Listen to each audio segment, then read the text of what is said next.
kalau kita bangun, misalnya seperti ini, kemudian bangun dari tidur, maka sunnah nabinya, nah ini duduk terlebih dahulu. Ya, duduk dulu. Nah, menenangkan diri dulu. Ya, jadi duduk ini bisa mengondisikan keadaan kita tenang terlebih dahulu. Aliran darah berlangsung dengan baik.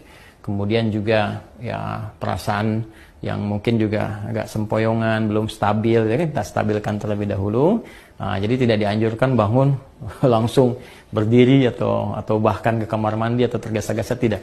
Kita mengambil keseimbangan diri dulu, biarkan darah mengalir dengan nyaman, nafas teratur, duduk terlebih dahulu. Ya kan? Nah, lantas setelah itu, maka Nabi menuntunkan supaya menghilangkan bekas ngantuk dulu, ya, dengan bagian tangan dari itu. Masaha biadihi min athari naumihi. Jadi kita menghilangkan bekas ngantuknya dengan bagian tangan yang diduga bersih, gitu ya. Nah, jadi nanti ada di hadis lain bahwa saat bangun tidur nanti saat bersamaan kita akan wudhu, kita dianjurkan untuk cuci tangan terlebih dahulu, ya kan? Karena tidak menduga di bagian mana tangan ini bisa menyentuh hal-hal yang mungkin kotor.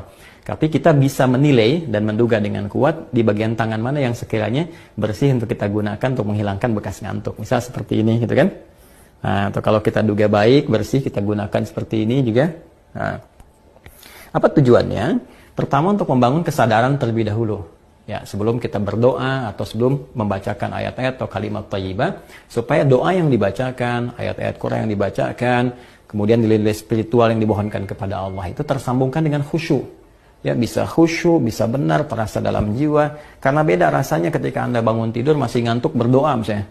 Doa bangun tidur gitu kan, atau baca beberapa ayat dari Al-Quran itu rasa kejiwanya akan berbeda dibandingkan ketika Anda menghilangkan rasa kantuk, ya, kemudian sudah mulai agak fokus, sudah lebih baik, ya. Kadang-kadang kan ada yang baru begini, gini, bangunnya jam 3 kan, tapi yang begini, tiba-tiba lihat jam, udah jam 4, ternyata 1 jam nggak sadar begini kan. Nah, karena itu tidak dalam jeda yang lama, nggak pakai lama, jadi duduk, kemudian hilangkan bekas kantuknya, seperti ini, ya, bisa demikian. Setelah kita duga cukup baik, kita hilangkan bekas ngantuk, maka di Sunan Abu Dawud tadi menunjukkan kepada kita membaca 10 ayat penutup di surah Ali Imran.